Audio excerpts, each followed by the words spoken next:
Yo guys, what is happening? Thank you for joining me once again. My name is Sanawe Goni. You're tuned in with the best coach. Yeah. Today, what we are going to be doing is we're going to be looking at positioning. Specifically for coaches, how to position your players. For players, how to go about finding your preferable position. Yeah. You know, for me, it's all about performance. First tip, technical strengths. That's your passing, shooting, dribbling, first touch. What we're first going to have a look at is the passing here. Now what I mean by this is, yes, you can pass long, yes, you can pass short, but what are you more comfortable with? What do you prefer? What works out best for you? What has a better success rate? Is it your long passing game, where you're going to be making long passes to that go over, or even on the floor, out wide, anything that is consistently more than about 10-15 meter pass range? That can be considered long, and that's going to happen more likely in a defensive area. Or do you like to make the intricate passes, the small passes, 1-2s going to collect? That's going to happen more midfield range. Second, shooting. Not just shooting accurately. So, how accurate are you? When you're under pressure, when you're not under pressure? From which distance? Inside the box, outside the box? From which angle? From out wide, right in front of goals? Those all matter, and how you do it is going to help me position you. Now, how's your dribbling? Do you like to carry the ball? How good are you at carrying the ball? Can you handle it under pressure? How many people do you actually like to beat? Or what's your intention when you're carrying the ball with you? I think it's fairly reasonable for me to say the higher up the field you go, the less space you're actually gonna have, which makes me beg. How's your first touch? Not to say that defenders don't necessarily need to have a good touch, but you're gonna have one opposition activated and active going towards the ball here. You're gonna have 2, 3, 4. There's just more pressure the higher you go. So the higher up the field you're gonna be, the more quality your first touch has to be. My second tip, running.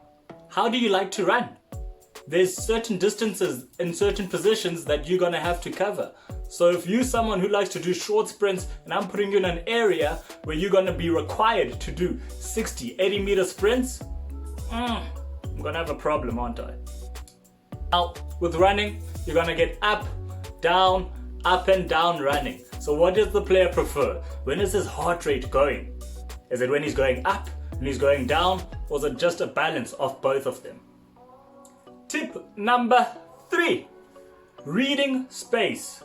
What I mean by this is, where is the player most comfortable reading the game and reacting to situations and even recognizing situations? Now, some people can do that under pressure with players surrounded by them, and that generally happens in the central area.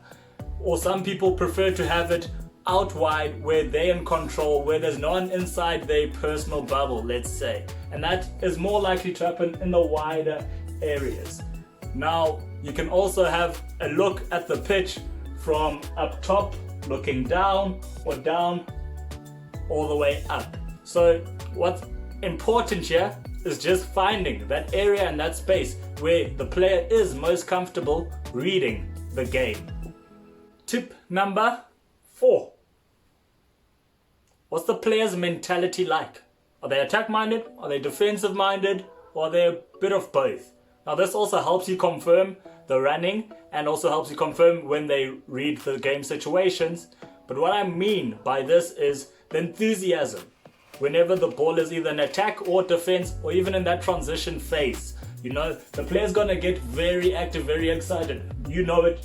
When the striker here sees the team has turned over the ball and we are in attack, puts his hands up. Man wants the ball, he's ready, he's active, he wants something. When we've lost the ball, this defender's gonna be up on his toes telling, hey, drop back, make sure that you're working, so that he doesn't have to do all that much, but he's ready and he's prepared for whatever's coming his way. Or midfielder, no matter what's happening, I'm gonna give energy both to my attack and to my defensive responsibility. Tip number 5, special skill. Now what is that special skill? I don't know.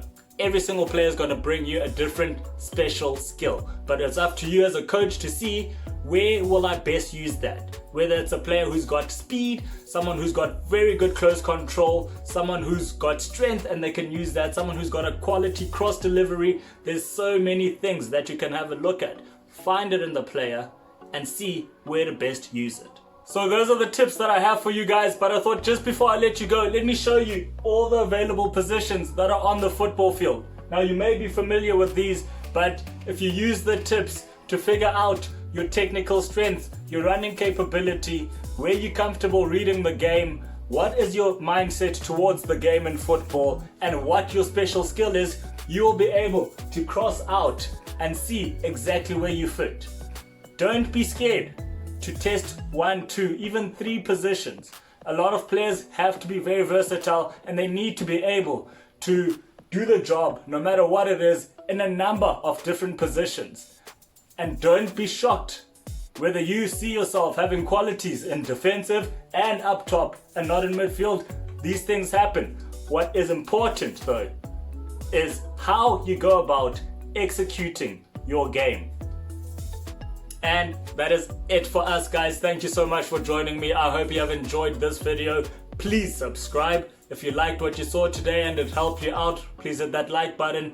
Otherwise, we will be back next week with more info. Yeah.